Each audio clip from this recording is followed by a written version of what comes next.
আলাইহিস সালাম যখন বাবার সাথে চলার উপযুক্ত হইছে, বাবারে সাহায্য করতে পারে। একজনের যদি সদ্য ভূমিষ্ঠ কোনো সন্তান মারা যায়, 2, 3, 4 দিন বয়স, বলে সন্তানের মৃত্যু প্রত্যেকটা পিতার জন্য কষ্টের।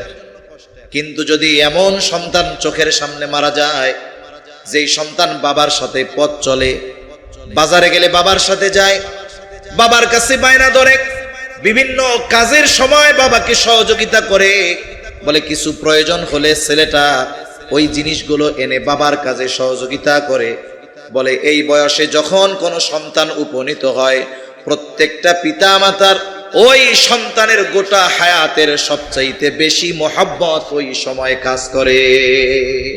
ঠিক ওই সময় আল্লাহ তাআলা ইব্রাহিম আলাইহিস সালামের একটা পরীক্ষা নেবেন।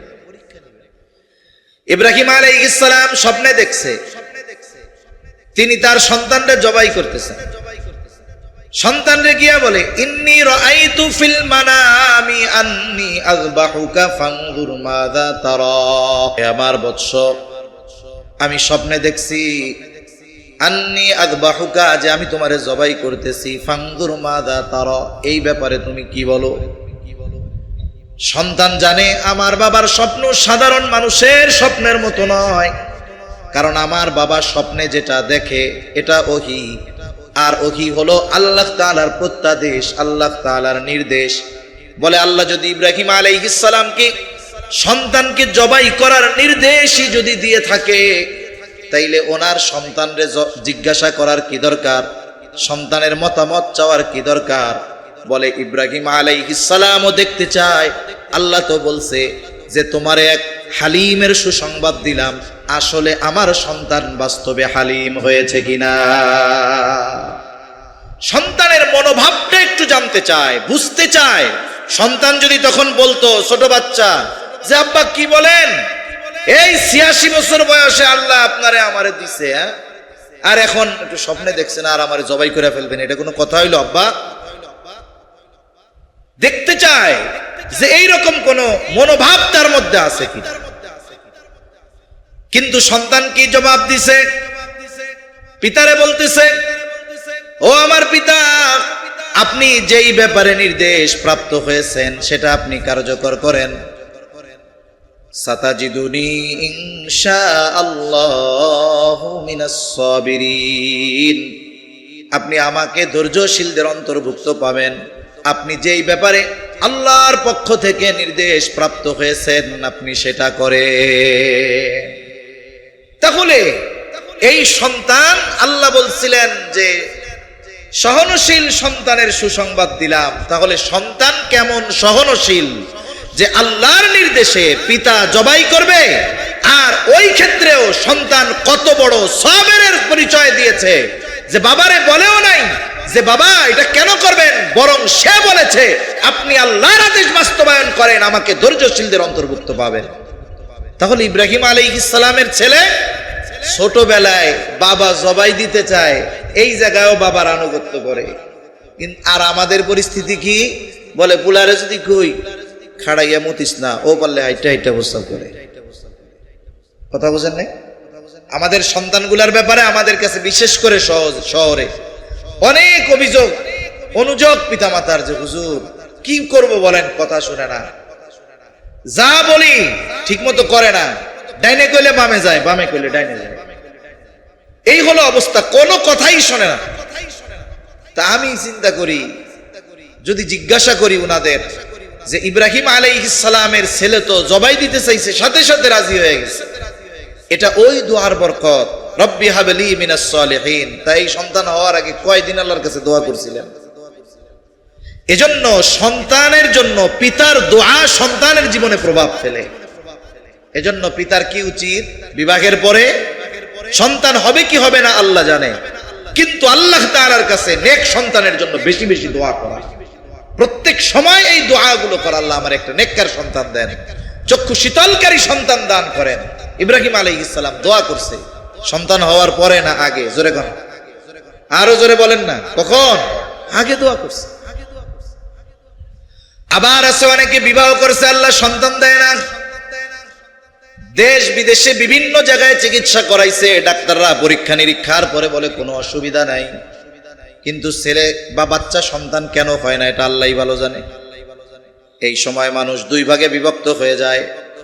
এক গ্রুপ চিন্তা করে দুনিয়ার চিকিৎসা অনেক করাইলাম, এবার তাইলে একটু কাম করি, অমুক কবিরাজের কাছে যাই। এইবার এক এক করে আস্তে আস্তে শিরকের মতো গুনায় জড়ায়া যায়। আবার অনেক আল্লাহর বান্দা আছে চিন্তা করে দুনিয়ার সব চিকিৎসকের চিকিৎসা যেখানে শেষ, আল্লাহ তাআলার চিকিৎসা সেখান থেকে শুরু। মাঝে মধ্যে ঢাকা শহরে ওই বিভিন্ন রোগের চিকিৎসার লিফলেট বিতরণ করে।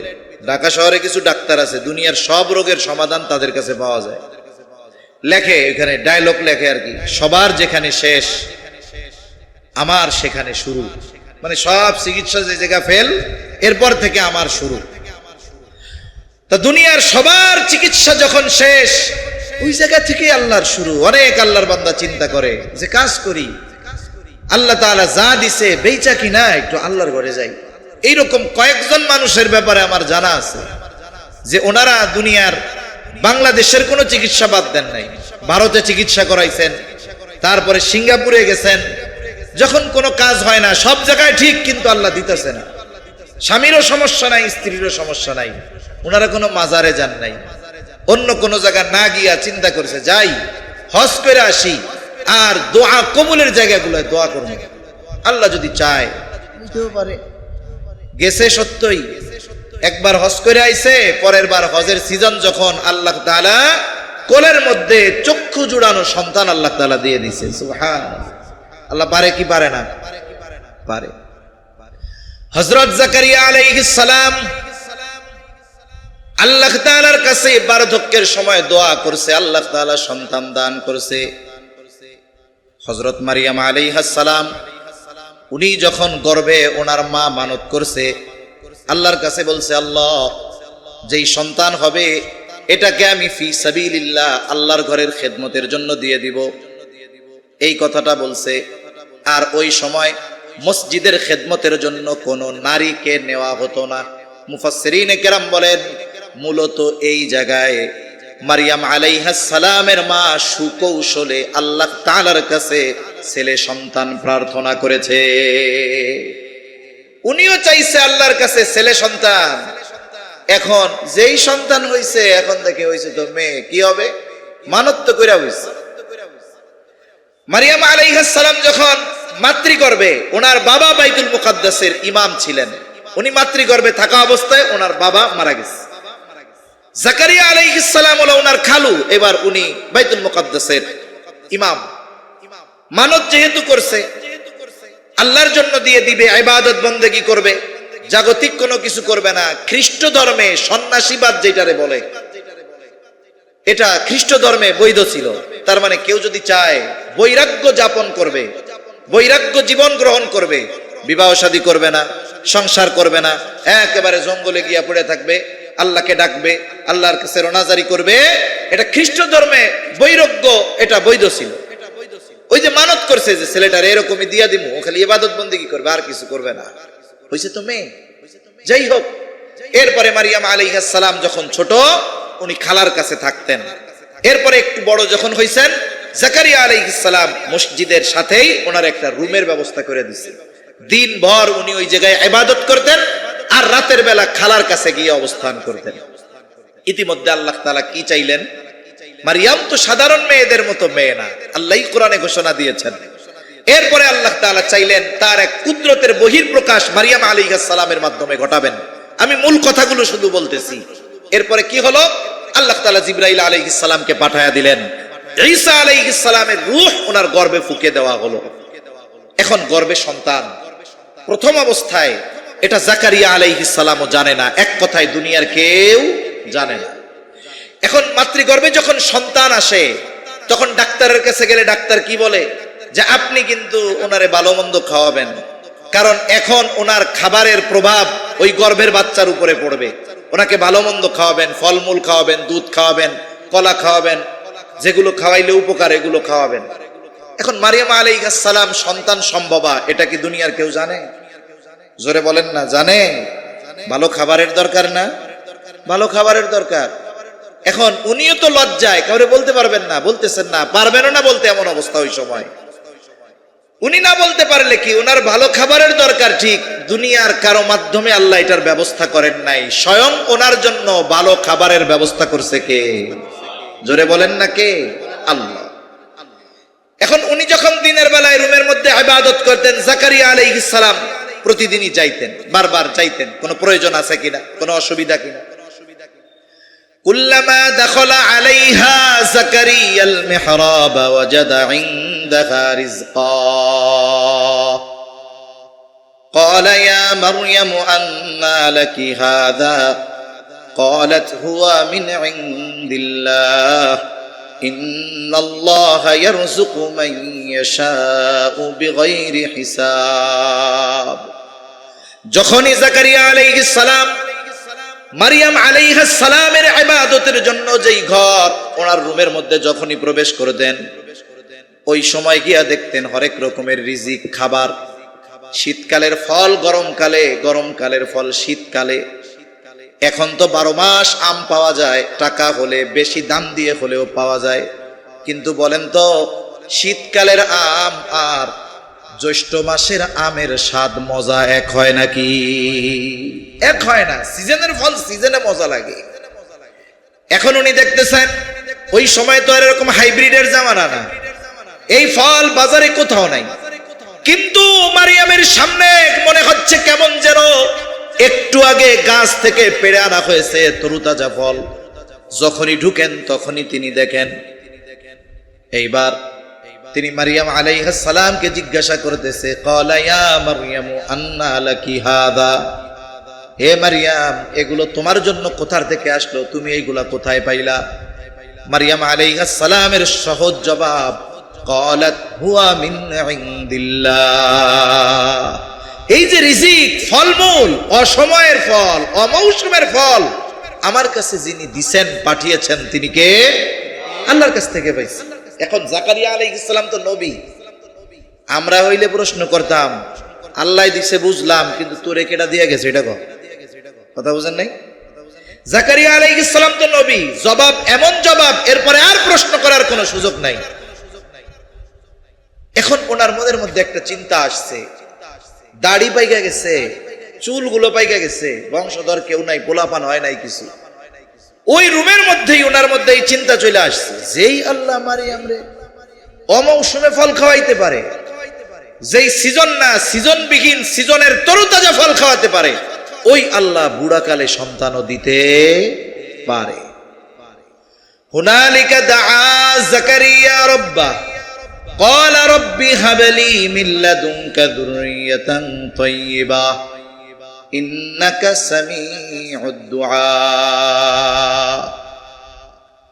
জাকারিয়া আলাইহিস সালাম মারিয়াম আলাইহিস সালামের রুমের মধ্যে থাকা অবস্থায় আল্লাহ তাআলার কাছে দোয়া করে বলে, হুনালিকা দাআ জাকারিয়া রাব্বাহ ক্বালা রাব্বি হাবলি মিন লাদুনকা যুররিয়াতান তাইয়্যিবাহ। আয় আল্লাহ, আমারে আপনি একটা পবিত্র সন্তান দেন। আর মনে মনের কথা হলো, আল্লাহ আপনি তো মারিয়ামকে অমৌসুমে তাজা ফল খাওয়াইতে পারেন, আয় আল্লাহ আপনি চাইলে তো আমাকেও একটা পবিত্র নেককার সন্তান দিতে পারে। দোয়া করছে, দোয়া কবুল হয়ে গেছে। ইন্নাকা সামিউদ দুআ। ফানাদাতুল মালাইকাতু ওয়া হুয়া কাইমুন ইউসাল্লি ফিল মিহরাব আন্নাল্লাহা ইউবাশশিরুকা বিয়াহইয়া। উনি গিয়া নামাজে দাঁড়াইছে, এবার ফেরেশতারা ডাইকা সুসংবাদ দিচ্ছে সন্তানের, আর সেই সন্তানের নাম কি? হযরত ইয়াহইয়া আলাইহিস সালাম। তাহলে দেখুন, একজন অসুস্থ সন্তান হয় না, সে আল্লাহ তাআলার কাছে দোয়া কইরা সন্তান পেয়ে গেছে। এজন্য নেক সন্তান পাওয়া এটা পিতামাতার দোয়া নেক সন্তান পাওয়ার অন্যতম কারণ। এজন্য আমরা সন্তান দুনিয়ায় আসার আগে কয়জন অভিভাবক আছে যে এইভাবে আল্লাহ তাআলার কাছে একাগ্রতার সাথে নেক সন্তান কামনা করে, নেককার সন্তান চায়, পবিত্র সন্তান চায়। এজন্য কি দেখা যায়, সন্তানের জন্য দোয়া সন্তান আসার আগে করে নাই, যার ফলশ্রুতিতে কি হচ্ছে, বলে পরবর্তীতে সন্তান দুনিয়ায় আসে তো মা বাবার অবাধ্য হয়। আছে না নাই কোন? তাহলে প্রথম পয়েন্ট সন্তান তরবিয়তের একজন দিনদার মায়ের ব্যবস্থা করা। 2 নাম্বার বলে সন্তান দুনিয়ায় আসার আগ থেকেই তার জন্য দোয়া শুরু হয়ে যাবে। 3 নাম্বার সন্তান দুনিয়ায় আসলো, সন্তানের কিছু হুকুক আছে, সে হকগুলো সে আদায় করবে। এরপরে সন্তান একটু বড় হয়েছে, 2 বছর 2.5 বছর হয়ে গেছে, এখন মোটামুটি বাবার সাথে থাকে, 3 বছর হয়ে গেছে, 4 বছর হয়ে গেছে, এখন সে গল্প শুনতে চায়। এই বয়সটা যখন শুরু হবে 2 বছরের পর থেকে নিয়ে তার অন্তরে ঈমান আর তাওহীদকে সুদৃঢ়ভাবে স্থাপনের ব্যবস্থা করতে হবে। তার অন্তরের মধ্যে ঈমান আর তাওহীদ সুদৃঢ় করতে হবে। এখন এটা কেমনে করবে? সন্তানদের ঈমানি তারবিয়ত দেওয়া এটা কতটা জরুরি যে হযরত লোকমান তার সন্তানদেরকে কিছু নসিহত করেছে, কিছু উপদেশ দিয়েছে, এইগুলো আল্লাহ তাআলার কাছে পছন্দনীয় হয়েছে। ওই দাউদ আলাইহিস সালামের জামানার সময়ের লোক হযরত লোকমান সন্তানদেরকে করা উপদেশগুলো, নসিহতগুলো আল্লাহ তাআলার কাছে এত পছন্দনীয় হয়েছে যে আল্লাহ তাআলা কোরআনুল কারীমের মধ্যে হযরত লোকমানের নামে একটা সূরা দিয়েছেন। সাথে সাথে ওই সূরার মধ্যে সন্তানদেরকে করা নসিহতগুলো আল্লাহ তাআলা ওই সূরার মধ্যে অন্তর্ভুক্ত করেছে। আল্লাহ রাব্বুল আলামিন বলেন, وَإِذْ قَالَ لُقْمَانُ لِابْنِهِ وَهُوَ يَعِظُهُ يَا بُنَيَّ لَا تُشْرِكْ بِاللَّهِ। হযরত লোকমান তার সন্তানরে ওয়াজ করতেছে, ইয়া বুনাইয়া লা তুশরিক বিল্লাহ, হে আমার বৎস তুমি আল্লাহ তাআলার সাথে শিরিক করবা না। কেন? বলে ইন্নাশ শিরকা লাযুলমুন আযীম, শিরিক হলো মহা জুলুম, মহা অন্যায়। এখন বলতে পারেন হুজুর এই আয়াত পড়ে যদি ছেলেরে ওয়াজ করি, 2-3 বছরের ছেলে কি বুঝবে? কথা ঠিক, তবে হ্যাঁ, সন্তান যখন অল্প কয়েকদিন পর থেকেই বলেন তো সন্তান তার মা বাবাকে আস্তে আস্তে চিনতে শুরু করে কি করে না? দেখবেন কয়েক মাসের বাচ্চা, 2 মাসের বাচ্চা বাবা বারবার কথা বলে। এই বাচ্চার বাবা যদি বাচ্চার দৃষ্টির আড়ালে আশেপাশে কোথাও কথা বলে, ওই বাবার কথার আওয়াজ যদি ওই 2-2.5 মাসের বাচ্চার কানে আসে, ওইভাবে খুঁজতে থাকে আমার বাপ কইরে। কি কথা বুঝেন নাই? কেন খুঁজে? ওই আওয়াজ তার কাছে পরিচিত হয়ে গেছে, এই জন্য খুঁজে। আপনার আমার আওয়াজ যেমন সন্তানের কাছে পরিচিত হয়ে গেলে আমার আপনার আওয়াজ শুনলে সে আমাকে আপনাকে খুঁজতে থাকে। আবার দেখেন 2-2.5 বছরের বাচ্চা হঠাৎ করে কান্না শুরু করে দিয়েছে, বলে যখন পাশের বাড়ির মহিলা এসে কোলে নিতে চায় কান্না থামে না, কিন্তু যখনই তার মা এসে তাকে কোলে নেয় সাথে সাথে কান্না থেমে যায়। তার মানে এই 2 বছরের বাচ্চা তার মার চেহারাটা চিনে, এই জন্যই তো মায়ের চেহারা দেখে কান্না থেমে যায়। বাবার আওয়াজটা তার কাছে পরিচিত হয়ে গেছে, চেহারা পরিচিত হয়ে গেছে, এই জন্য বাবার কথা শুনে বাবার চেহারা দেখলে, মায়ের চেহারা দেখলে চিনে যায়। এখন এই বাচ্চাগুলারে আল্লাহর সাথে পরিচয় কেমনে করাবো? আল্লাহর সাথে তার পরিচয় কেমনে করাবো? বলে বাচ্চাকে তো আমরা গল্প শোনাই, ছোট বাচ্চারা মা বাবার কাছে গল্প শুনতে চায়। আপনি ছোট বাচ্চারে গল্প শোনান যে আল্লাহ হলেন রহমান। এখন আল্লাহ যে রহমান, কত বড় রহমান, কত দয়া আমার তোমার উপর জানো। এবার আপনি হাদিস থেকে একটা গল্প শোনায়া দেন যে দেখো যত অন্যায় করা হোক না কেন আল্লাহ তাআলা 100 খুন করছে এমন মানুষরে আল্লাহ মাফ করে দেয়। এইভাবে আল্লাহর পরিচয় আস্তে আস্তে যদি তার সামনে তুলে ধরা হয়, রাসূলের সিরাত থেকে যদি তাকে ছোট ছোট গল্প ছোটবেলা থেকে শোনানো হয়, আশা করা যায় ওই ছেলেটা একটু বড় হওয়ার পরে ওই যে আল্লাহর পরিচয় শিখিয়েছেন, আপনাকে আমাকে আর আল্লাহকে খোঁজানো লাগবে না, ও পরিচয় জানার কারণে বড় হয়ে সে আল্লাহকে তালাশ করবে। এজন্য আল্লাহর গুণবাচক শব্দগুলো দিয়ে তাকে গল্প আপনার ভাষায় আপনি শোনান। এতে কি হবে? আল্লাহর নামগুলোর সাথে তার পরিচয় হবে, আল্লাহর গুণাবলীর সাথে তার পরিচয় হবে, আল্লাহ কেমনে দুনিয়া সৃষ্টি করেছেন এগুলো শোনান। এইগুলো শোনালে, গল্প করলে তার মধ্যে ঈমান আর একত্ববাদের যেই দৃঢ়করণ প্রক্রিয়া এটা আস্তে আস্তে শুরু হয়ে যাবে। কারণ ছোট বাচ্চারা হলো নরম মাটির মতো।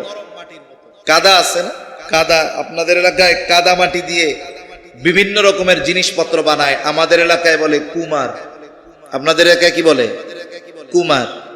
এই মাটিটারে সুন্দর মতো প্রসেস করে, এরপরে একটা চাকা থাকে, ওই চাকার মধ্য জায়গাটা একটু সমান, চাকাটা ঘুরায় সুন্দর মতো, মাটির চাকাটা ওর উপরে দেয়, নরম মাটি, এবার চাকাও ঘুরে। কুমারও তার হাতের নৈপুণ্যতায় আস্তে আস্তে আস্তে আস্তে একই মাটি, কোনোটা দিয়ে গ্লাস বানায়, কোনোটা দিয়ে কাপ বানায়, কোনোটা দিয়ে প্লেট বানায়, কোনোটা দিয়ে ফুলের টব বানায়, তার হাতের নৈপুণ্যতা দিয়ে সে বিভিন্ন রকমের জিনিস তৈরি করে মাটি দিয়ে। খুব অভিজ্ঞ কুমার, কিন্তু তার কাছে মাটি এনে দেওয়া হলো শক্ত মাটি। বলেন তো, অভিজ্ঞতা যত থাক, ওইটা দিয়ে সে একটা গ্লাসও বানাইতে পারবে না। পারবে? পারবে না। এজন্য বাচ্চা ছোট থাকতেই তাকে ঈমানি তারবিয়ত দিতে হবে, তার অন্তরের মধ্যে তাওহীদ আর ঈমানের বীজ বপন করে দিতে হবে। কোনটা শিরিক এটা তাকে শেখাতে হবে, কোনটা কবিরা গুনাহ এটা তাকে শেখাতে হবে। তাহলে ওই শিশুকালের শিক্ষা তার অন্তরের মধ্যে গেঁথে যাবে। আশা করা যায় এই বাচ্চা বড় হলে কখনো অন্যায় হয়তো করতে পারে, কিন্তু শিরকের মতো পাপাচারে কখনো লিপ্ত হবে না। এরপরে সন্তান যখন আর একটু বড় হবে, এই ৩-৪ বছর থেকেই এই তারবিয়ত, যে তাকে নীতি নৈতিকতা উত্তম আদর্শের আলোকে গড়ে তুলতে হবে। এখন বাচ্চারে উত্তম আখলাক কেমনে শিখাবো? বাচ্চাদের অভ্যাস হলো আপনি আমি ওরে যেটা করতে বলি ও সেটার উল্টাটা করে, ঠিক না? বাচ্চাদেরকে যেটা করতে বলা হয় সে সেটার উল্টা করে। তবে বাচ্চাদের একটা খাসলাত হলো বানরের মতো বলা চলে, অনুকরণ প্রিয়। বলে বাচ্চারা যেটা করতে দেখে তার অভিভাবককে ওই জিনিসটা ভালো হোক আর মন্দ হোক সে অনুসরণ করতে থাকে। এক জায়গায় এক লেবু গাছ, তবে সমস্যা হলো লেবু গাছের চারদিকে পানি আর লেবু গাছ ভরা বানর, কিন্তু লেবু ধরছে খুব টষ্টটা রসালো লেবু। কেউ যদি ওই লেবু আনতে চায় তাহলে বানরের আঁচড় খাইতে হবে, বানরে দাওয়া দিবে। এখন একজন চিন্তা করছে জোর করে গাছে উঠা লেবু পেড়ে আনা সম্ভব না, বুদ্ধি খাটাইছে, মাটির একটা চাকা নিয়ে বানরের দিকে মারছে। বানর অনুকরণ প্রিয়, বানর চিন্তা করতেছে এটা তো ফজিলতের কাম, কিন্তু আমার কাছে তো মাটি টাটি কিছু নাই, ওই রকম গুল্লা গুল্লা লেবু আছে, এবার টান দিয়া ছিড়া ওর দিকে লেবু ফিকা মারতেছে। তার মানে কি হইলো? উনি কাজটা করলো কি, তবে উদ্দেশ্য হাসিল হয়ে গেছে, লেবু চলে আসছে কাছে। ছোট বাচ্চারা অনুকরণ প্রিয়। মনে করেন আদব শেখানোর অন্যতম একটা আদব ভদ্রতা হলো সালাম দেওয়া। কি দেওয়া? সালাম দেওয়া। ছোটরা বড়দের সালাম দিবে, বড়রাও ছোটদের সালাম দিবে। বড়দের সম্মান করতে হবে, ছোটদের স্নেহ করতে হবে। নবীজি বলেন মাল্লাম ইয়ারহাম সাগীরানা ওয়ালাম ইউক্কির কাবীরানা ফালাইসা মিন্না। আমাদের এক উস্তাদ বলতেন যে এই জায়গার কথাটা হলো এইরকম, নবীজি আগে বলছে মাল্লাম ইয়ারহাম সাগীরানা, যে ছোটকে স্নেহ করে না, এরপরে বলছে ওয়ালাম ইউক্কির কাবীরানা, যে বড়কে সম্মান করে না, ফালাইসা মিন্না, সে আমার দলভুক্ত নয়। আমাদের ওস্তাদ বলতেন এইখানের কথাটা হলো এইরকম, যেই বড় ছোটকে স্নেহ করে না ওই ছোট বড়রে সম্মান করে না। তার মানে কি, আমি যদি ছোটর থেকে সম্মান চাই, ছোটকে আমার কি করতে হবে? স্নেহ করতে হবে। কথার কথা আর কি। আমাদের তো মন চায় যে ছোটরাই শুধু আমাদের সালাম দিবে, এটা আমাদের মন চায়। এখন আমি আপনি ছোটর থেকে সালাম পাবো কেমনে? মনে করেন মাদ্রাসাতুল আবরারের এক ছাত্র সুন্দর মতো বিকাল বেলায় বাসার দিকে যাচ্ছে খানা আনার জন্য, টিফিন বাটি হাতে নিয়ে। ছোট মানুষ তো স্বাভাবিক চঞ্চল, ও টিফিন বাটি সহ খালি লাফাই লাফাই দৌড়াই দৌড়াই বাড়ির দিকে যাইতেছে। কিছু মানুষ আছে এরা 5 ওয়াক্ত নামাজ তাহাজ্জুদ পড়লেও মাদ্রাসা উলামায়ে কেরামের ব্যাপারে একটু অ্যালার্জি আছে। এমন লোক সমাজে আছে না নাই? শুধু খুঁজে কোন সময় কোন দোষ দিয়া মাদ্রাসাওয়ালাকে একটু ধরা যায়। এইবার ওই ছোট বাচ্চা যাইতেছে, ওর তো খেয়াল অন্যদিক, সালাম তো দেয় নাই। এবার মুরব্বী, এই কোন মাদ্রাসায় পড়ো? এই তো মাদ্রাসাতুল আবরারে পড়ি। এই পড়ায় ওস্তাদরা, মুরব্বী চোখে বাঁধে না? সালাম কালাম দিতে পারো না? ওস্তাদরা শেখায় নাই? দাঁড়াও দেখতেছি কি শেখাইছে। ছাত্র তো ভয়ে অবস্থা খারাপ, উনি তো আইসা সুন্দর মতো হুজুরের কাছে বিচার দিয়ে গেছে, যে আপনার ছাত্র এরকম এরকম যায়, সালাম কালাম কিচ্ছু দেয় না, এসব শিখাইছেন নাকি? উস্তাদও কথা একটু কষ্ট পাইছে, রাগ হয়েছে, বাচ্চাটা আসছে, তাকে একটু শাসন করছে, মনে করেন একটু পিটা নিয়ে দিছে, যাই খবরদার, ওই চাচা তোর নামে অভিযোগ দিয়ে গেল, কালকে থেকে দেখা হইলে সালাম দিবি। স্বাভাবিক কি বলেন তো? এই ছাত্র যদি পরের দিন ওই চাচার সাথে দেখা হয়, সালাম দিবে কি দিবে না? দিবে। পরের দিন দেখা হইছে, বলছে আসসালামু আলাইকুম, চাচা কয় ওয়ালাইকুম আসসালাম, মনে মনে কয় বিচারে কাজ হইছে। আর ওই ছোট পোলাটা কয় আল্লাহ রে, এটা মরে না কে? ও আমারে কালকে সালাম দেই নাই বলে হুজুরে মাইর খাওয়াইছে, আল্লাহ ওরে তুমি তাড়াতাড়ি মারো। আসসালামু আলাইকুম চাচা, ভালো আছেন? এখন বলেন তো, ও যে সালাম দিছে, আসসালামু আলাইকুম আপনার উপরে শান্তি বর্ষিত হোক, আসলে কি এইটা কইছে নাকি? দোয়া তো মনের আসলটা, ওইটা মরে নাকি?